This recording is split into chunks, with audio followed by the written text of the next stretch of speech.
Hello, hello everyone. Jess Claire here with the incredible and probably close to the perfect partner on planet Earth, Tom Fortsmeyer. What a setup.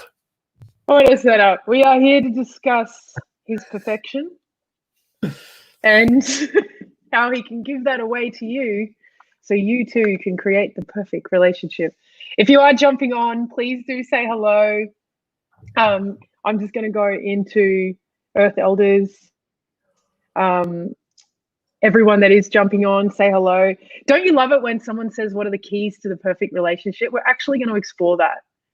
You know, I think everyone deep down is trying to find this perfect relationship, you know, be that intimate, perfect friendships, relationships with their parents, just relationships in general, right? So we're going to explore that tonight. Please do engage. Please leave us your comments. This is actually an interactive conversation. Perfection triggers me. So if it's triggered you, that's great. Come and talk about it. Great. You're a big fat relationship fail. So am I. Okay. You're in good hands. But don't worry. Tom here. He's got us covered. Don't try and have one. Also, okay, cool. Relationship. Yeah, this is going to be great. Yes. So Nikki's, while I'm just doing, knows the truth already. She's scuppered us already. The core message of like, our chat today is around the fantasy of perfection, and the greatest source of having healthy relationship is being so massively open about our inevitable imperfection, actually account for it, lay it out on the first date, constantly have a relationship with what's failing in us, in our ability to relate consciously, and make that the main dialogue in our relating, and just constantly opening in waves and waves of our own internal lunacy with our partner, placing it on the table with a kind of tone of curiosity and endless unconditionality. And then you can rest in an inevitably fractured, broken, weird, fucked up situation and find great, deep peace and love within it all. So yeah, Nikki complete. Geez, you make that sound beautiful. Oh my God, I'm so turned on. Jeez, Tom, and you're a guy. It's new for me. So I would just like to say hello, Marilyn, Nikki, Trish, everyone else. Some of you we can see, some we can't. It's a bit like farting on a first date. That's a great way to tell whether they really love you. I did that I actually did that on my 13-year relationship. It worked a treat. It was a very long one. It's great. But this is actually really good topic, because I remember what are the keys to a relationship, and I'm just going to call this out. You know, my experience is that people, and maybe it's my view, but it's like I feel like people want me to be perfect. And I keep trying to tell them I'm not, but that's okay, because we can create something really great together. Mm-hmm. But what I get is, you mean you just like this? And I'm like, yeah, I'm just kind of like this. There's nothing that special about me. And then I try to go for authentic, right? So everything's about authenticity. I'm like, I could find someone else. I don't actually need you. No, we're not that special. We're pretty ordinary. So can we just be okay with that and create something? And then I get told by women, that's not going to make them feel very good. I'm like, what do I do then?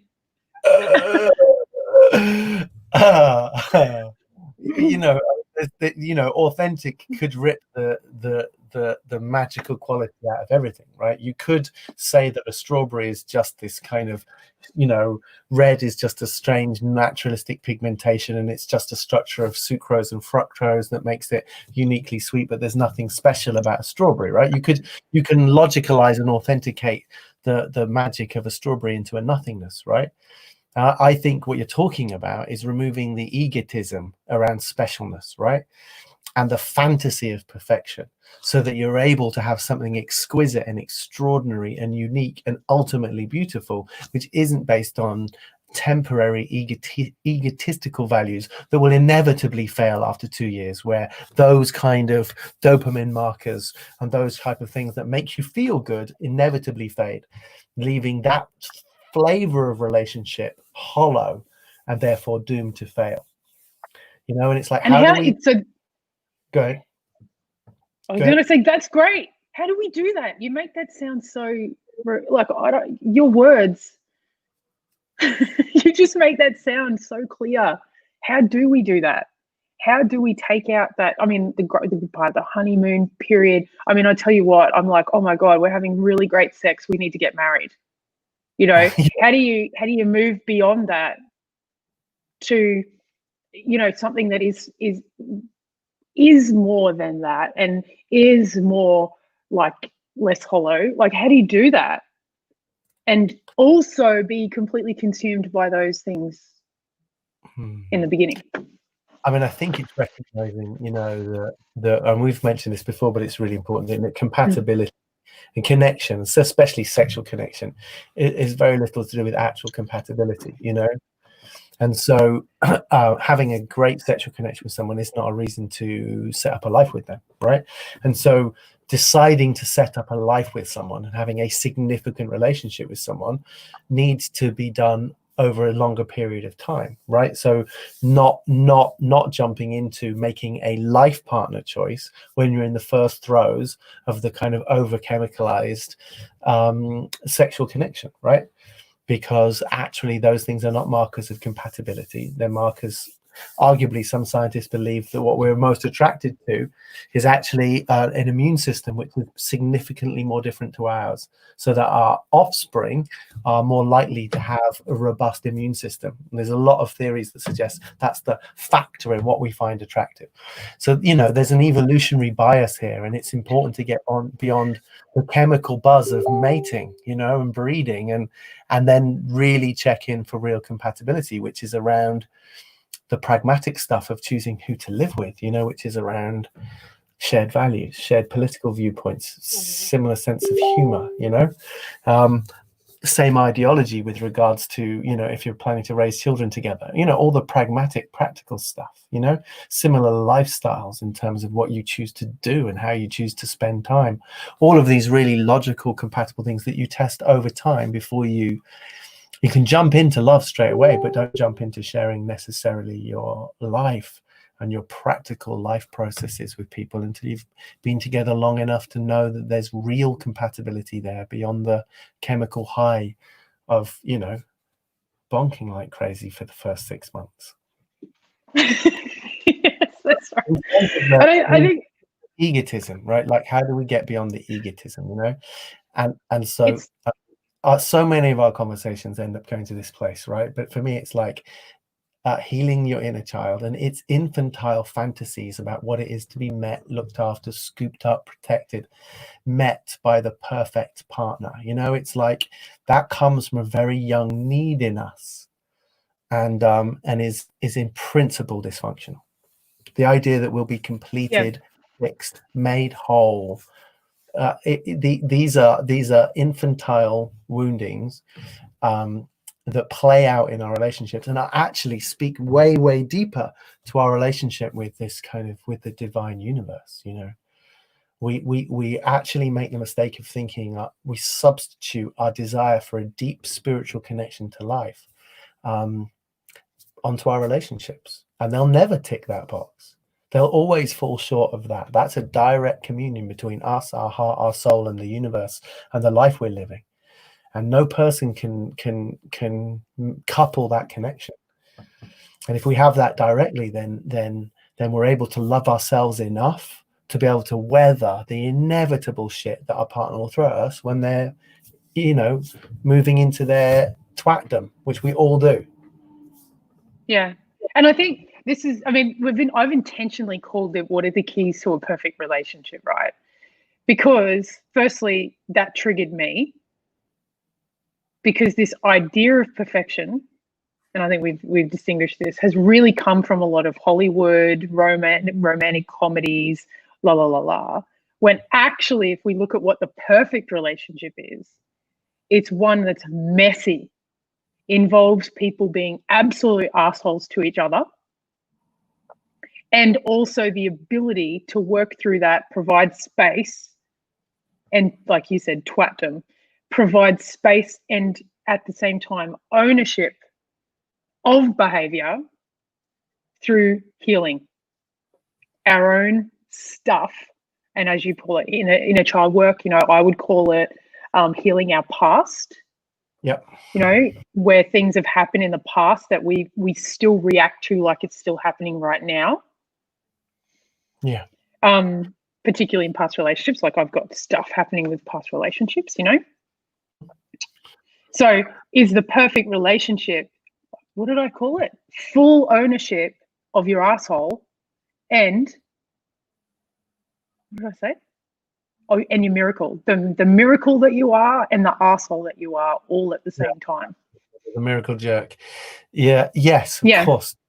Total. I think for me the distinction is when we're not stable and we're not secure, we need our partner to behave in a certain way for us to feel a certain way, right? And ideally we want to be stable and secure so we feel a certain way because of who we are and how we are. And that doesn't mean we're not a boundary. It doesn't mean we don't have agreements. But what it means is when my partner drops into taking out her shit on me, right? And she's not treating me appropriately, or she's being angry or upset or accusing me of things or undermining my value or doing whatever she's doing because she's in her shit, right? So she's throwing shit at me, right?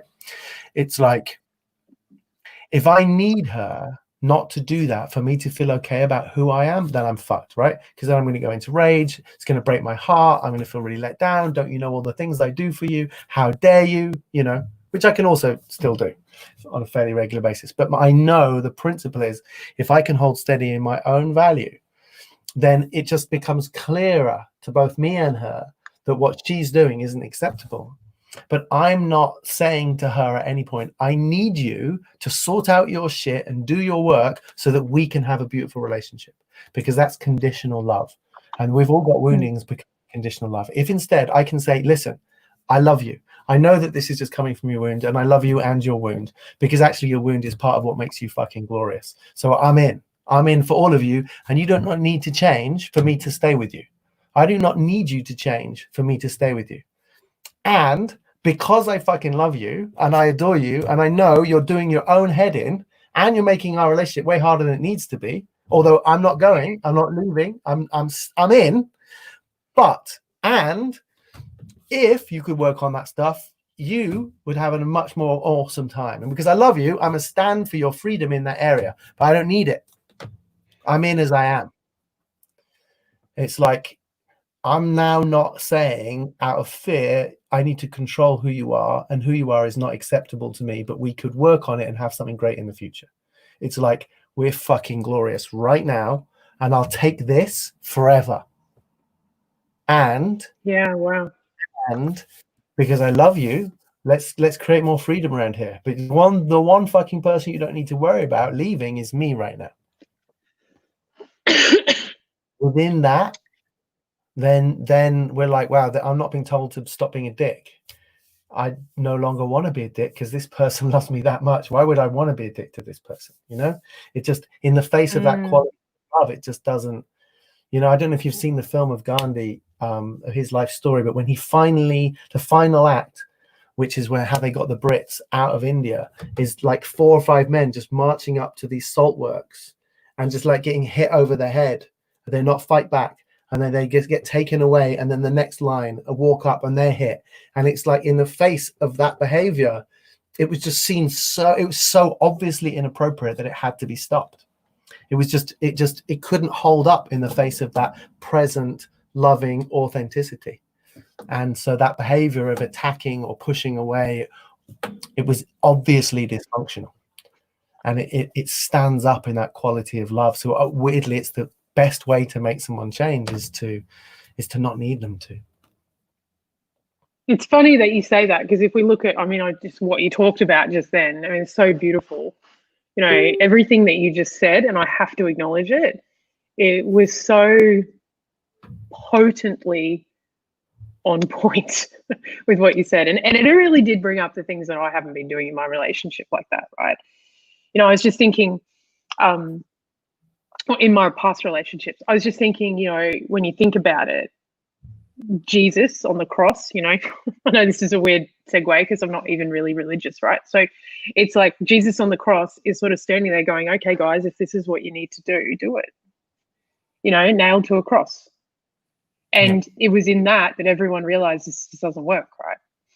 And so what you're suggesting is the perfection in a relationship, or the keys to having this perfect relationship, which what we're saying, people, for those that are triggered by that, there is no such thing, is holding oneself as completely clear of your own value, whilst 100% holding and loving someone as they are, whilst they're being a complete jerk, and letting them, you know, and I'm saying complete jerk, but they're just having behaviors that are not really a true match for who they are, and can impact people, right?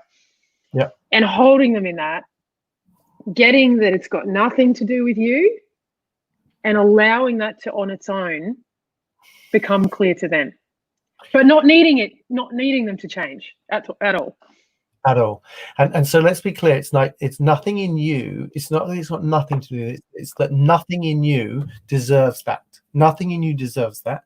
But it is also at the same time taking equal responsibility for every dynamic that occurs. Because every person in our life is a reflection of how free we are. Either they're going to be a twat and we're going to lose our shit, which means we still think we're a twat and we need to work on that, right?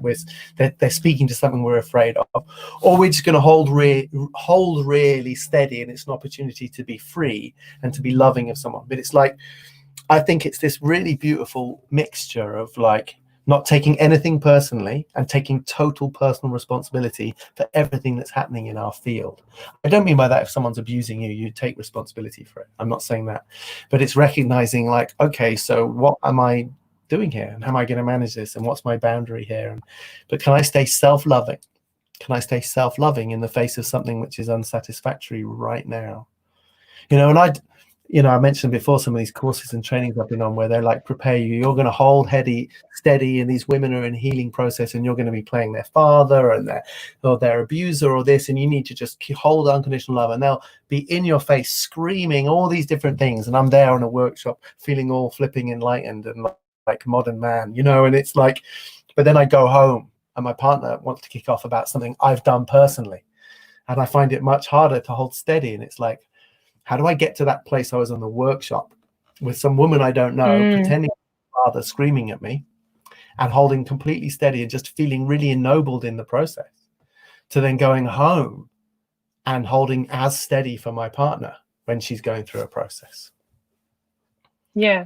And this is, so I haven't really held my partner for a long period. I seem to have like a really good 24-hour window. And then after 24 hours, get the shits. Come on. Like, how much time do you need? Get off it. Stop it. Life is way too short. And then I'm just a real pain in the ass. And I'm like, and then I start actually being a jerk myself and be like, come on, like, life is really short. We don't have time for this nonsense. Well, and obviously there's. Well, no, because let's be really clear. This is really valuable stuff, right? This is really useful, right? Because for me, what I've seen, what I find really interesting is when someone's sat in front of me and they're telling me their sad story, right? And sometimes all that erupts in me is this incredible kind of empathy and support, and I could hear them and I can hold space for them, and it's great. Then other times, someone could be using the same words the next day, different client, and I literally and I joke with some clients that I do have a big salmon that I keep behind my couch just to whack them around the head with the big salmon, you know, to snap them out of it, you know. And it's like, it's the truth is at times the universe feels exactly the same way about us, and it's particularly around whether we are in a poor me kind of like infantile response to something where it's based on an old story which is persecuting us ourselves and taking us in misery, right? And actually when we're in the face of that, a very natural response is the universe's response, which is like, I'm going to send that person some slaps. I'm going to send them more shit, more difficult people. I'm going to wake them up to their value by reflecting whilst they continue to roll out that narrative of being less than and bemoaning it. Then shit's just going to get worse and worse and worse. So there is a place in us of an impatience that can occur when we're someone that's totally dooming out in a really negative way, in a self-loathing way, right? A self-pitying way. Now there's a place to hold space for that first wave of feelings. But then if someone's being really authentic in their process, then they're really owning their journey with it. And so for me, this is not about wallowing in your shit and having to hold your partner whilst they wallow in their shit.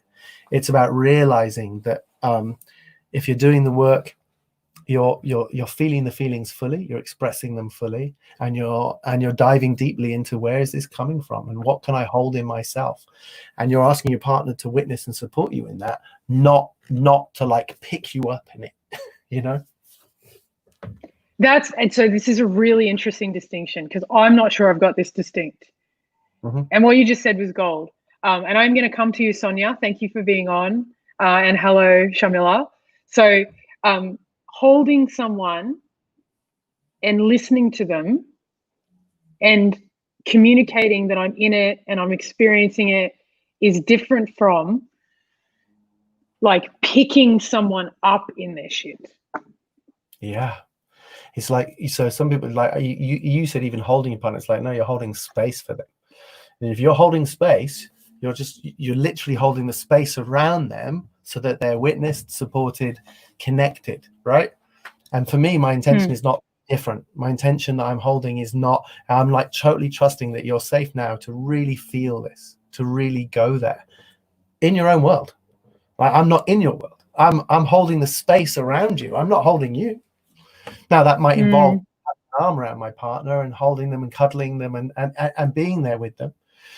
But it's like, it's a really interesting distinction. So with my partner and I sometimes will be like, we're in something and she's like, and I'm like, how old are you? She's like, I'm like 4. And I'm like, cool, come here, you know, and I'll hold her as though she's 4. But that's not for the purpose of her listening, being held by me, the parent. It's so that she can feel into that feeling and then imagine that that's her arm around herself. So I'm like holding her so she can then hold herself. And we're quite clear about that. So it's like, and sometimes I'll go small and she'll hold me and I'll feel tiny. And in that process, I feel there's a tiny part in me that needs to be held. And whilst I appreciate the support of my partner, the work is to then find that holding within myself.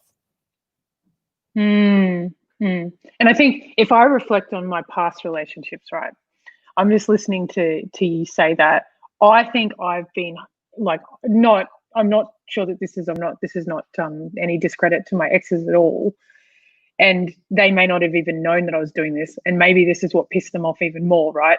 Is I was like, I have to hold you up. Like, and which in itself, as I'm saying that, is kind of like, I'm somehow more evolved, better. I have the answers to something. And now I have to hold you up. As opposed to holding space. Like, I have to say something, I need to do something to make it better. Yeah, it's a massively important distinction. And, you know, and it's not like, these are all tools, right? So sometimes I'll be doing the empathic holding, you know, and she's like, the fuck, what should I fucking do? I'm like, oh, you want solutions? Because I had to turn that shit off, you know, because I'm going to jump in and with solutions, you know. So I'm like putting my, you know, my empathy mode, and I'm just listening, you know, active listening. And she's like, fuck listening, tell me what the fuck to do, you know. And I'm vice versa. Sometimes I'm in my stuff and she starts giving me solutions, and I'm like, I don't want solutions, I just want to be heard in my fucking misery right now. She's like, oh, cool, sorry, yeah, totally, that sounds terrible, darling, you know. It's like there's a place for each tool, but it's like being able to self-identify that if we're struggling and we're blaming, it's coming from a young, traumatized, upset part of ourselves, and if our partner doesn't need us to be different, isn't like poking that kid inside us and saying, you need to grow the fuck up, otherwise I'm not going to love you, I'm going to leave you. That is the primary fear of the child within, that if I'm not good, they're going to go. Therefore, I have to be good and I have to help them feel better. And then how can we hold steady in them feeling bad? Because we're going to, if I'm not good and they're unhappy with me, they're not happy in this life, then I must make them feel better. I can't have them feel that way, because then they're going to leave. And the whole thing gets terrifying. Whereas if we've got the spacious, no one's going fucking anywhere. The back door is locked. The key is thrown away. We've fucking concreted up the back door. No one's going anywhere. Right? Like, we've got beyond the fight. So are we staying together? Are we not staying together? We're fucking staying together, right? Until further notice. And we've committed, if it goes bad, we'll at least talk for a further 6 months before we make any big decisions. So like, the fucking back door is closed. Relax. No one's leaving anybody. And I'm happy with where we're at. Like, if you didn't evolve any more today, I'm happy to retire with you. I'll be with you 80 years. You just stay the same. Now, does it also benefit us to be less twats with each other? For sure. So how can we do that lovingly, where when tension arises in our relationship, we know it's co-created and we know it's the dance of our woundings? So how can we get our glasses on, our magnifying glasses? How can we get our lab out? How can we put it on the altar of truth? And with love, tease it apart, with curiosity being the purpose, you know? There's nothing about my security, nothing about who I live with, nothing about where I'm going to get my needs met is relevant to the exploration of my fucked upness. It's ring-fenced from the core stability of my domestic life. It's so good. Honestly, Tom, like, what you're really pointing to here is a level of commitment to something that, like you said, no back door. We're in this together, whether you're a twat or not. I love you as a twat, but I prefer if you weren't one all the time. But that's okay. Sometimes if you have to be, I'm going to hold you. Like, this is what we're calling a perfect relationship. One that acknowledges how imperfect and how messy it can get, and the internal battles that we have from shit that's happened in our past, you know, and that those internal battles are one to own for self, and the acknowledgement and the awareness of that. And like you said, the self-assessment of that. And what I can hear is commitment, having a real commitment and going, I'm in this no matter what. And look, if we don't work out, at least 6 months of real checking in and looking at this. The other thing that I can hear is knowing what you need and voicing it. Mm-hmm. So we've got commitment, we've got no short-term decisions, an agreement on no short-term decisions. If we're in trouble, we're going to explore our troubles. So there's nothing's going to be said here where something's going to break. Nothing's fragile here. It's strong. I'm committed to it, right? But it's also the core principle of unconditional love. It's like, this working isn't to do with you needing to be different. This is not a trade-off around you improving. I'm taking a stand for your greatness, but I don't need you to be different for this to work. It's removing all of that conditional relating we got when we were younger, which made us think we need to be bigger, better over there. And that's the thing that makes us think we need to have the shinier new thing and the bigger and better partner. It's all part of a treadmill of bullshit, materialism in spiritual or romantic form, you know. And it means that everything becomes transactional. And where am I going to get my needs met by you? And if not by you, where's my next big shiny partner that will answer all my infantile problems? It's like, fuck all of that. It's like, just pick someone that you can talk to, that has a shared similar value system and is as committed to their own personal growth as you are, because then it's just fucking interesting. And of course, like Sonia says, you know, attachment styles play a part. It's like, yeah, but all of that is within the context of how fucked up am I, and how does that express itself when I love someone, and how much fear that brings up, and how do I compensate for that fear, and how am I a dick? It's like conscious relationships, perfect relationships is about built on the foundation of the certainty of our imperfection and how our imperfections are not relevant to our togetherness. Absolutely. No. And I'm totally with whoever this is. I can't see which channel they're on. Fuck, I want a relationship like that. A man could hold me whatever age being, and where I could hold back for him. I hear. I always wish Tom had a sister that lived in Brisbane. Okay. Oh, where are you? I haven't Brisbane. Yeah, okay. And you know, Briar. Sorry, Briar. Hey, Jess, a bit late. It is a bit late to find all this out now. And there was also a question back here from Sonia. Loaded question. Can we explore the ins and outs of perfection? And I think that's what we're actually doing, right? For me, what I can hear you're saying, Tom, is we're actually reframing a definition of whole. Like perfection is whole, complete, sound, unbroken, right? And it's reframing this word perfection. It's reframing the conditioning around Disney and Hollywood about what a perfect relationship is. And it's actually the space to include all of it, not just the mushy parts that we all aspire to. That's part of it. But that's such a, like, I would say that's like, I don't know, the mushy parts, I'm just going to say this, are 20%. Then there's 20%, which I call the mundane. It's boring. It's housework. It's getting the kids to school. And look, I say mundane, you can actually make that quite an adventure too, but we won't go into that. But this is stuff that just needs to get done, right? There's just things that have to get done. Bills. There's like adulting, as I call it. And then it's all the other stuff that's like, Mum is in hospital. Aunt Betty has cancer. Old mate down the road, who we're really good friends with, needs us. We're experiencing something right now that's not working. We need to grow through it. Like there's actually just this growth and mess that is living. That, and I'm not saying it can't be great and it can't be delicious, but if you can't create inside of that some level of that's perfect too, then it's going to tear you apart from relationships. Yeah. I think, I mean, yeah, I totally agree. I think one of the biggest challenges is the fact that the primary belief is that relationships are there to have your needs met, because those were the primary purpose of our early initial relationships. So the initial relationship pattern was as a parent to a child, and that relationship was about getting our needs met, right? So we just carry on believing that's the purpose of relationships, right? And certainly historically it was about, you know, social climbing and and social status and homeostasis, where it's like, oh, it's pragmatic for you to marry that person from that family because it creates economic stability and distribution, all that stuff. It's like, yeah, that's not the purpose of relationship anymore. And the purpose of relationship, I believe very clearly, is personal growth.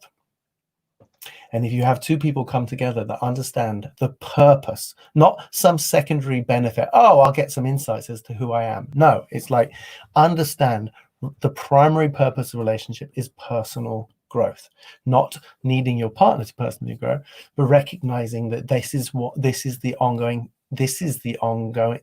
purpose of it. And so you're not committed to each other. You're committed to each other's growth.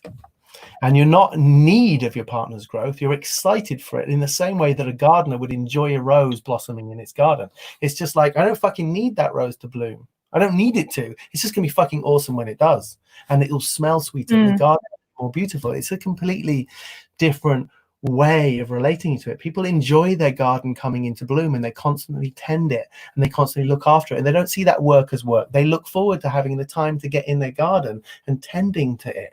It's like, we need to bring that same love to our relationships, where it's a joy to work on weeding and to prepare the soil and to give it the appropriate amount of time, energy, water, and sunlight to make it look, smell, and be a beautiful environment to exist in. It's like, it's not, you know, you wouldn't, I mean, some people want to get a garden and they just buy it, and then it's just, you know, it's got fake grass and it's just all plastic flowers and it's just made. It's like, that's only part of the fun. Yes, you're living in a beautiful environment, but it's like, no, you want to care about tending to your soul's growth. And the right partner is there curiously going, oh God, you were totally fucking mad then, weren't you? What was going on? It's like, oh yeah, you totally fucking, I got totally jolted, and I've just been washing up thinking about it. And actually I realized that fucking memory again of that time when I reached out to my mum and she just literally pushed me away. It's like, that shit is still in me. When you spoke to me like that, I went straight there. It's like fascinating. It's like I was a dick, but she's saying fascinating because she knows I love her and she knows I'm not a dick. So if I'm acting like a dick, it has to be driven by my trauma. And if it's driven by my trauma, does it deserve attack? Or is it just, is the logical response curiosity and more love? Curiosity, more love. Absolutely. And what you're describing there, I'm going to go to the comments in a sec. What you're describing there is what I mean, is it's like all that other 60% of just stuff and jolting and moments where you're having to deal with life happening around you are actually the opportunity to turn those into beautiful moments. Like here you are at the kitchen washing up, which could be mundane. Your wife's been triggered by something you've said, and somehow it's turned around into this beautiful moment that you capture love instead of it be a trigger that turns into some sort of turmoil. Like it's that ability to get aware and to catch something from being something that used to be destructive to now something that's had you connect more. Yeah, it's totally. It's Yeah. the ultimate best one, right? And it's just like, it's like the joy of, like, you go with a partner that's curious about that unfolding. It's like, I don't need a partner to be different about it. I want a partner to care about their own growth, because it's an exciting journey to be on. And it, you know, it's, I mean, for me, when I'm working with clients, they'll turn up with a triggering, right? And they're in their stuff, and maybe their boss has been mean, and you know, they're hating on their boss. And it's all very understandable, and I show compassion, empathy, and I know this is a triggering to something unresolved, right? So then we go on a healing journey. They get this breakthrough. They see that this unresolved memory with their father when they were 4, they have a big emotional release. They feel incredible. They feel closer to their father. They're more able to be present to their husband's needs, more able to be boundaried. It's all fucking beautiful. And then I reflect back the beauty and glory of the divine part their boss played in their liberation. And Absolutely. I know their healing is complete when they are legitimately grateful, not chosen gratitude. You can't choose gratitude. That's bullshit. It has to arrive as a natural sensation. You can't force gratitude. You know it's real. However, if they are sincerely grateful for this triggering moment, for this person, like Sonia's saying, for being an absolute sea of a human being to show me where I needed to heal, right?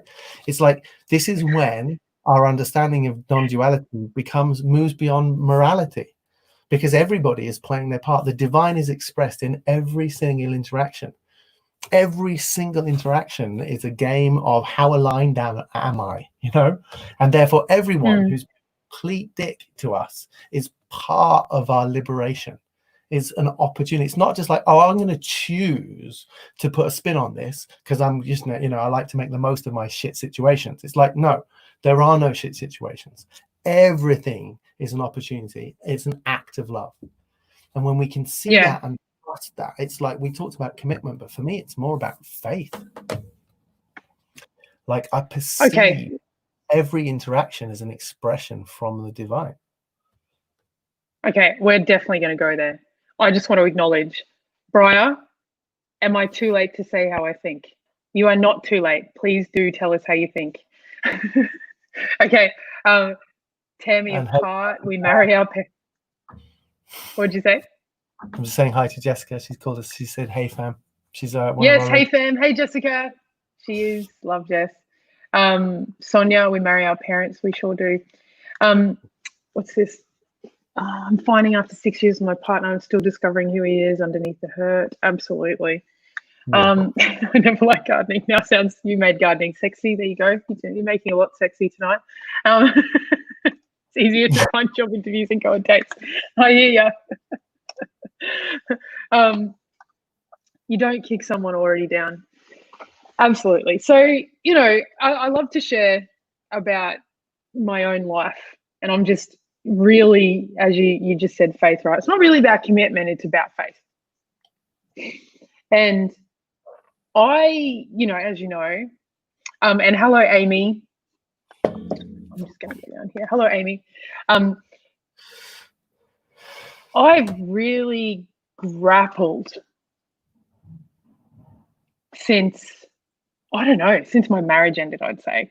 So 13 years, and, you know, I'm listening to you going, if only I had that with my partner of 13 years. And then you're like, oh, it's all so divine and it's great. And, you know, when you're really grateful, I'm listening to you going, I am not fucking grateful. That's right. Oh, let's go there.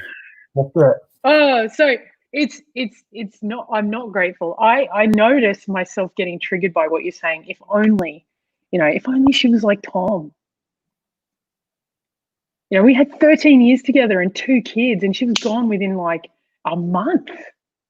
Now, obviously, that wasn't the case for her. I look back on that now and like, she was unhappy for a long time. Yeah.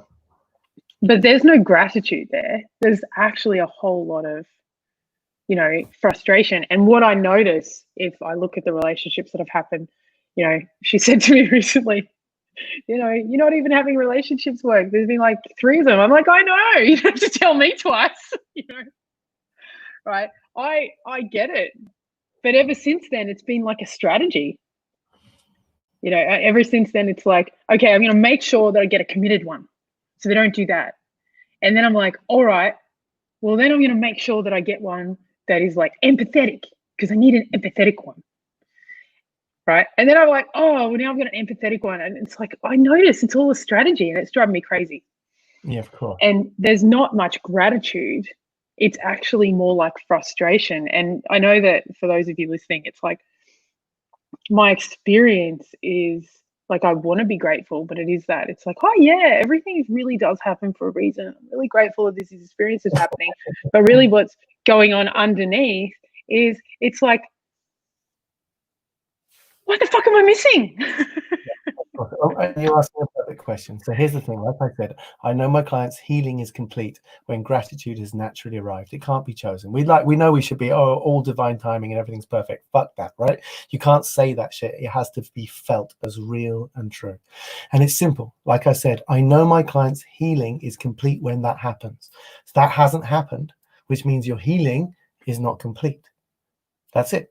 Which means there's some primary wound about someone leaving or not being there that is unfixed in you, and it's just seeking resolution. So something in your story that speaks to that. You mentioned something before we came on air, so I don't want people to think I'm some kind of psychic, but the like, oh, I'm getting a sense that this thing, you fucking told me, right? It's like you have a wounding of someone not being there. And when that is unresolved, then we will do 3 things. We will attract people that will repeat that pattern. We will be with people and perceive they're doing that even when they're not. So we'll have the experience of people doing that even when they're not. And the third thing, which is more common, when we hold people with that projection for long enough, they will then move into that, and what we will pull out from them is behavior that they wouldn't usually have done if they weren't in relationship with us.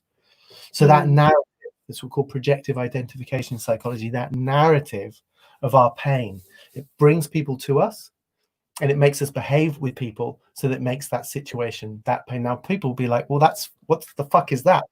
Why would the universe behave in that way? The universe behaves in that way because it fucking loves us. So then people will let us down, break our hearts, do all sorts of fucked up shit, which we might get moral about, but it's not moral. This is because they are actually performing a divine function to break our heart open to something which is seeking healing. So when you're getting internally, what the fuck am I missing? It's like what you're missing is some unhealed trauma of abandonment. Yeah. And like, and then I get these things like, Sonia's a friend of mine as well, control freak. I love how people say that. That's so helpful. Now that I know I'm a control freak, and I've known for a long time, I feel healed. Thanks so much for sharing. And this one, and this one, surrender, babe. Just surrender. And then I'm like, shove your surrender up your ass. It really is that frustrating. Now, I love you, Sonia. I do. It's that experience of like, now I'm sharing myself, and I'm going out for like people going, like I am even here. Tom, what am I missing? And you say, there's that unhealed part. What I find interesting is being someone that is really into personal development is it becomes then a place to get. It's like, and I did this. I've done 6 years trying to fix this. I've done course after course after course. And then as soon as I come out and talk about it again, what I'm left with is everyone just wants to heal me.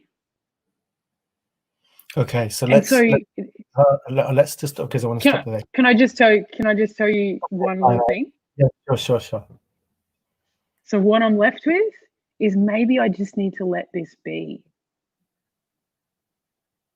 So maybe there's nothing for me to do.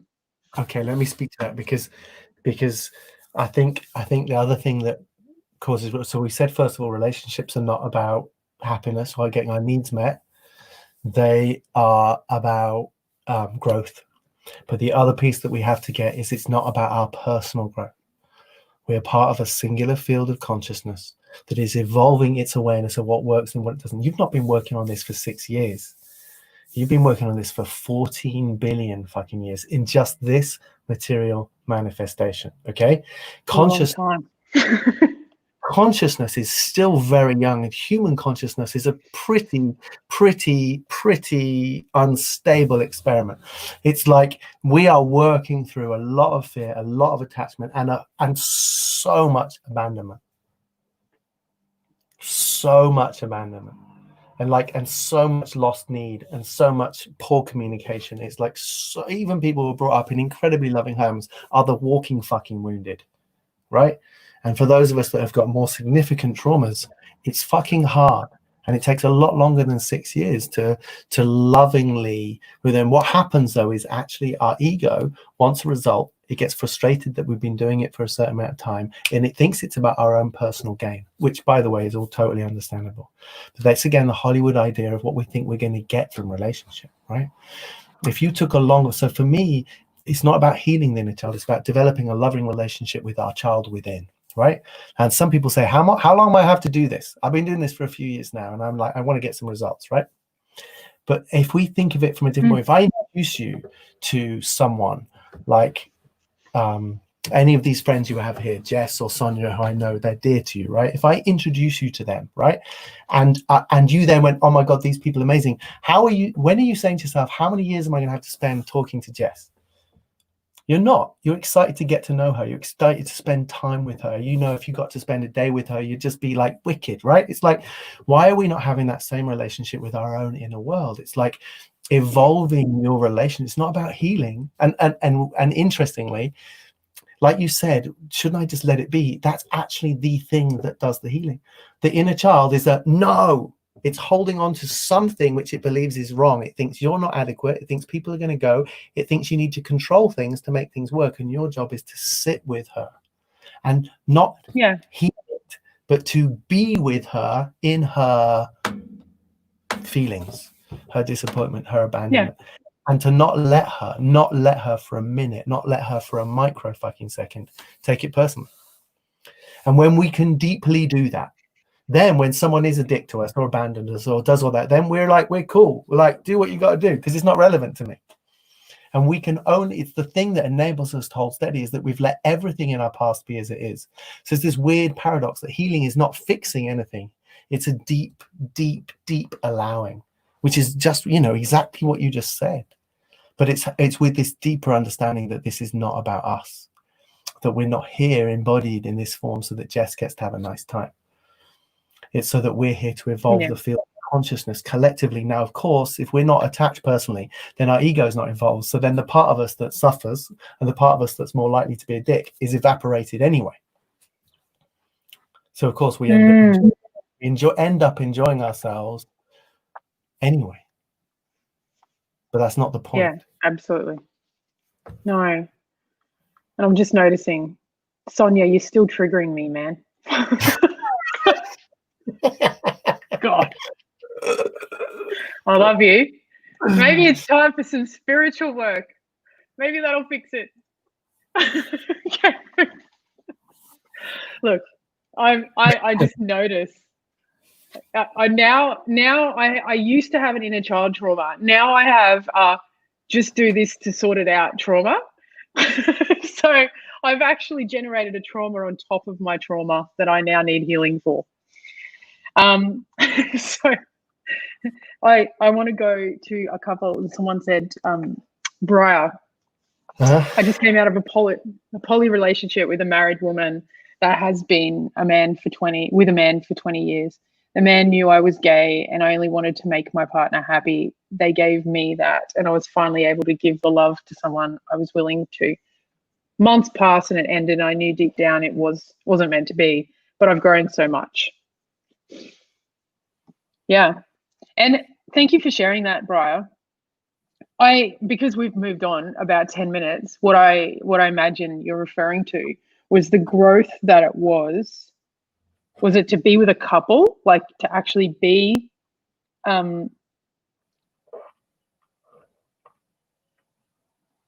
give the love or the safety to someone that you're willing to in that sort of situation? I'd be interested. I'm now really interested in that. Psychology plus IT, the pioneers of the 21st century. Yes.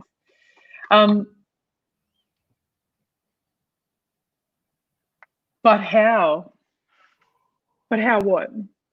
I'm sorry, we've moved on. Sitting with your inner child. She rides shotgun with me most of the time lately. That's great. So I'm going now. I come from love. Please remember. I know you do, Sonia. I'm just letting you know. Triggered. It's mine. It's not yours. It's my trigger. And you, according to Tom, are providing me with a divine opportunity.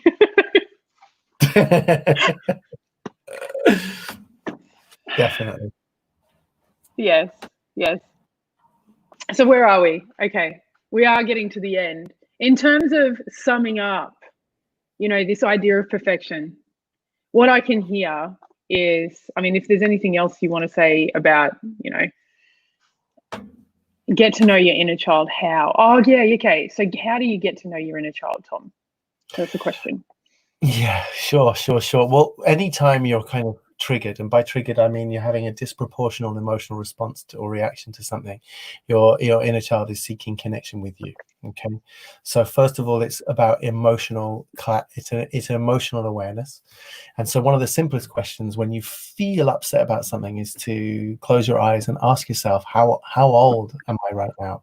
Or how old is this feeling? Or where is this coming from? You're able to, if someone's really pissed you off, I guarantee you it's the universe bringing you a chance to meet with your inner child. You can close your eyes, locate the sensation of the emotion in your body, let your mind drift away from the present day trigger, so the person who's upset you, and imagine that it has an earlier start. And then literally count down from 10 to 1 into the feeling with a deep willingness to feel the feeling, and then welcome any memories or to surface, or for your inner child to come to you, and just be aware of what age is this? Am I 2? Am I 4? Am I a teenager? And that part, yeah, usually we'll start communicating in memories or feelings. And certainly visually, you can sit down and then she will appear and you can have a conversation with her and see what she needs. And or you could just imagine, what did you like to do as a child? And if it's coloring in or climbing trees, or you can just spend time with your inner child by doing things that you imagined your inner child might love. Hey Cece, nice to see you. Yes, it's never too late to have a happy childhood. And for some people, they're like, I had a happy childhood. It was pretty good. It's like, you know what? There are so many different micro traumas, and not just events that happened that were painful. Some things that can seem so throwaway can have a massive impact on our willingness to love and our ability to hold steady in the face of unfair treatment. But also, there are a whole bunch of events that didn't happen that should have. Traumas of omission. Those moments of care, those moments of presence that should have happened that didn't.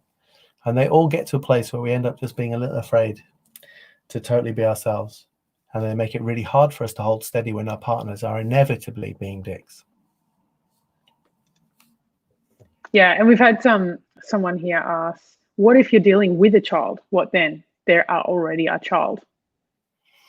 So I have 4 children, and our children become our greatest therapists. And at the point at which our children get to an age where we have unresolved trauma, then they will loop in some flavor of it. There'll be a kind of diluted version of it for them, which is why it's so valuable to do our work, so that our kids don't have to experience our repeated patterns. But also it's a massive inroad of awareness. So the frictions and tensions we have with our children are a massive inroad to our own unresolved trauma. Absolutely. What about having fun with your inner child, being creative? That's pretty much my whole life. Yes. Yeah, healthy, really healthy, beautiful, healing, deeply healing. Yeah, absolutely. I highly recommend telling yourself a whole lot of jokes and putting them on Facebook. That's pretty much my whole life. Oh yeah, child is triggered so much more since having my own child. Absolutely, I can definitely relate to that. Yeah, we can't help contemplate what happened to us when we can see the beauty and innocence of our child at certain ages. We're like, wow, when I was 7, that thing happened, and look, imagine if that, if that happened to my child. It's heartbreaking. It connects us to the truth of the things that are seeking healing. But for me, let's be really clear, just because this concept of healing, it's like, oh well, then there's something broken, therefore I'm not perfect. Yeah. No, and it's like, and I think I prefer the analogy of tending to a garden, right? It takes constant work. But there's nothing broken in a garden, right? There's nothing broken in having weeds, right? So you're not gardening to fix a broken garden. Okay, so healing's a bit of a misnomer. It's about tending to your own internal world. Yeah. And it's like, and maybe a plant is having a problem with something, and therefore it needs to be treated with something, but it's still within the realm of gardening. It's still within the garden of land husbandry or wifandry. It's like, if we can think of it, because the ego doesn't like the idea that there's one more work to do, and that there's something wrong with us. There's something deeply healing about getting beyond the idea that we need to be healed, right? Which is, I think, what you're speaking to. But it's like, maybe we can think of it as tending to ourselves. It's like, there's nothing broken in you, but you still need to wash, right? Yeah, well, that's right. There's nothing broken. We still need to clean our teeth. We still need to wash. There's certain maintenance in which has us. I mean, you could even say self-love. Yeah, I had a huge it's totally. This is a part of self-love. Like, I had a huge transformation when I saw makeup and the way I dress and my own hygiene as actually an expression of self-love. Totally. Whereas the context at some point for me was that it was all to make me different and superficial and not really me. Yeah, interesting.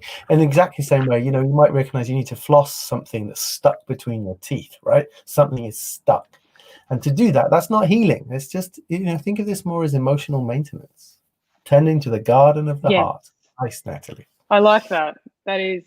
And so just to wrap up, because we have gotten to 10:04, when, just in case you've just you want the keys to a perfect relationship, is what we're discovered. We're all fucked up. No, you could say that though. We all have stuff we need to tend to, right? It's exactly, what did you say? It's exactly what we're saying. Yeah, and it's not a bad thing to acknowledge that. We all have stuff that happened to us when we were kids, even when we had really great upbringings like you, right? That still play a part in our lives today that we can own, and we can, like you said, tend to our own emotional experience of that. And what we, really talked about here is there's communication. I said commitment. You said faith. A sort of faith in a relationship that it's all okay and it's all completely perfect the way that it is. And some ability to constantly look at, not ability, but it's like being able to self-assess and express what's there and express what you need, whatever moment that is. Yeah, without needing. Anything you want to add? Yeah, without needing your partner to be a certain way for you to feel okay. Knowing that at times they're not going to do that, and that you need to hold steady to your own self-value in the face of their, twatdom or inappropriate behavior or, pain-led dysfunctional compensations. The truth is, when we have unresolved pain, it affects our identity, affects our ability to receive and give love. And it fires up the part of us that thinks it needs a strategy for maintaining safety in relationship. And so our relationships are there to burn through our need for strategy and to burn through our need for our partner to be different. so that we can find freedom in ourselves as we are, and make an agreement with ourselves and the universe that we're here for growth, and that our relationships are a mirror to our freedom and an opportunity for our greatness. Yeah. And I think I want to end on what I really got from this conversation. And I really, really honor you, Tom. I love how you articulate things, and I love how you express what you express, because it makes it so clear and distinct, is that I have a strategy for safety in a relationship. And what I'm really clear about is that is something for me to tend to emotionally, to let go of, to heal, to whatever. And I want to be clear to everyone, it's okay to have that. I don't need anything. No one has to inbox me to fix it. Okay. What I really want to express about this is it's nothing more important to me. I mean, it's why I'm so interested in human business, right? Is there's nothing more important to me than people being able to have the space to acknowledge when they see that there's something that they're not quite clear on, like I just did, as an access to, I've just started off the process to healing that just by acknowledging it. Totally. It's massive. Yeah. So now I have faith. Until next week, Tom. We will go through the next. Awesome. We'll next go through. What did you say? I look forward to it very, very much. Yes.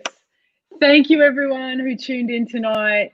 Thank you, Christine, Nathalie, Jess, Sonia, Briar, if you're still there, Kylie, Teresa.